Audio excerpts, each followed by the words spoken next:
Salut ma gueule et bienvenue dans Cinéphile, ma série de vidéos consacrée au cinéma et aux séries télé. Et aujourd'hui on va s'attaquer à un genre principalement américain, le teen movie, ou film d'ado si t'es vraiment nul en anglais. Ça c'est clairement le genre de film qu'on regarde entre potes après avoir fumé 2 gros pétards. Mais putain, tu les encourages à se droguer maintenant, tu te fous de ma gueule ou quoi? En plus c'est pas du tout vrai, hein. Tu peux très bien voir ça avec tes grands-parents. Wesh fiston, on se met American Pie.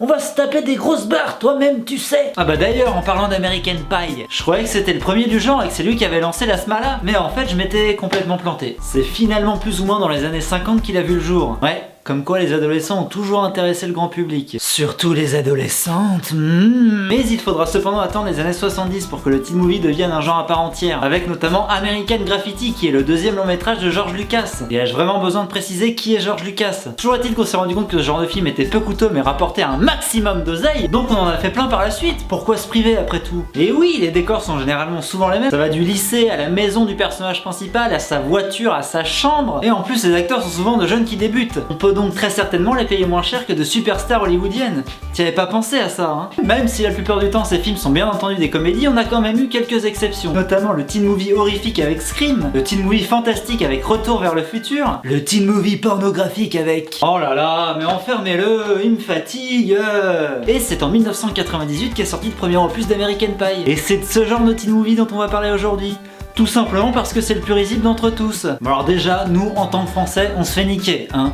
Tout simplement parce qu'on est considéré comme adulte à partir de l'âge de 18 ans. Alors que eux, ils sont teenagers jusqu'à l'âge de 19 years old, soit 19 ans. Mais pourquoi tu dis ça? Personne en a rien à foutre. Oui, bah un peu de culture générale, ça fait pas de mal, hein. Pour faire un bon film de la sorte, on prend donc un lycée américain avec des couloirs de ouf, des salles de classe de tarés, une cour de récréation de malades et des putains de burgers le midi à la cantine, les gars. Alors que moi, j'avais ces vieux poissons panés carrés tout dégueulasses. Enfin, remarque, on comprend leur problème d'obésité, hein, parce qu'à raison d'un burger tous les midis pendant 4 ans, on finit par exploser. On ajoute à ça une bande de potes, 90% du temps composée que de mecs qui pensent qu'à baiser et qui font que des conneries, ainsi que de bonnes grosses soirées avec beaucoup d'alcool et beaucoup de filles relativement sexy. Mais attends, c'est pas interdit de boire en dessous de 21 ans là-bas? Bah si, mais a priori ils en ont pas grand chose à foutre. Et en plus, la plupart du temps ces méga soirées se font pas dans des bars ou dans des boîtes, non, mais dans des maisons. Les parents de celui qui invite tout le monde doivent vraiment être très sympathiques. Papa, maman, je fais une petite soirée ce soir. Bon, il y a la moitié des élèves de terminale qui viennent, on risque de se foutre à poil dans le jacuzzi et de baiser un peu partout dans les chambres, y compris sur votre lit, ça vous dérange pas j'espère? Bon bah génial, merci beaucoup, hein. Et pourtant, en général dans ce genre de film, les parents sont plutôt casse-couilles, hein, et vont tout faire pour s'immiscer dans la vie de leur fils, le personnage principal. Ce qui fait qu'on a toujours plus ou moins une scène similaire à...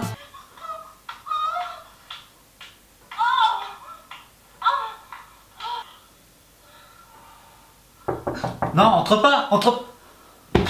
Bon oui d'accord, je suis en train de me dégorger le poireau, et alors? On va pas épiloguer pendant des heures non plus. Et oui, ils s'inquiètent pour leur enfant, rien de plus normal après tout. Écoute mon fils, tu nous inquiètes un peu ta mère et moi. On t'a entendu te masturber hier soir. Tu as dit à 2 reprises, je cite, oh oui mère Teresa, virgule mère Teresa. T'as pas inculqué ces valeurs là ta mère et moi. Enfin bon, pas de soucis, il trouve réconfort auprès de sa bande de potes qui, on peut le dire, est relativement stéréotypée. Notre héros est souvent le gars gentil, romantique, un peu timide et maladroit, accompagné d'un gros relou dans tous les sens du terme qui parle cul et porno 99% du temps, et d'un autre un peu plus geek, féru de science ou de philosophie, qui porte souvent des lunettes. L'extrême opposé est aussi bien cliché avec la bande des populaires, constituée du beau gosse du bahut, souvent capitaine de l'équipe de football américain ou de l'équipe de basket, accompagné de ses sbires qui lui obéissent au doigt et à l'œil, et de sa petite amie la pom-pom girl en chef et ses copines qui sont aussi belles qu'elles sont bêtes. Bon alors déjà, tous les gens beaux sont bêtes et méchants. Non, moi je suis pas d'accord. Moi par exemple, je connais un gars qui a un bonnet sur la tête à l'heure actuelle, il est plutôt pas mal.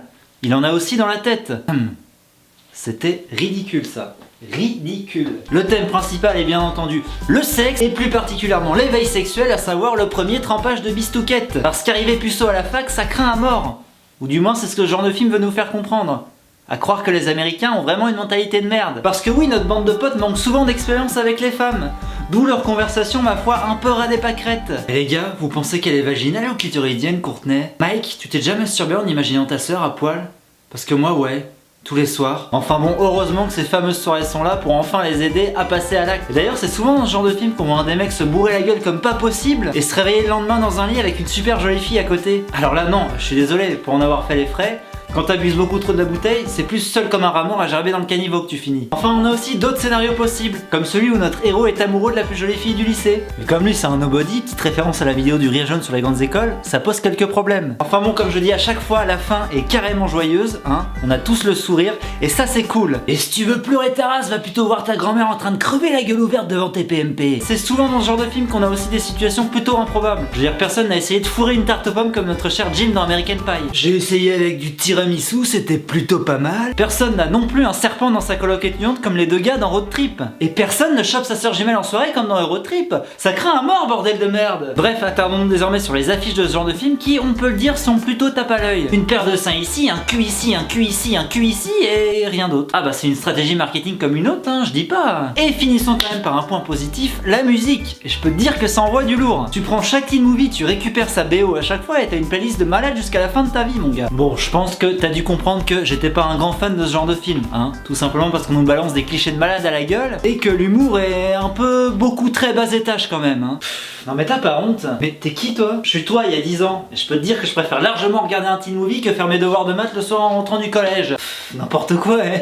Il est fou ou quoi lui? Voilà, je rends l'antenne à personne vu qu'il y aura rien derrière la vidéo. On se retrouve très bientôt pour mon top teen movies. N'hésite pas à commenter cette vidéo, à la partager, à me laisser un putain de pouce bleu. En attendant, abonne-toi et à la prochaine.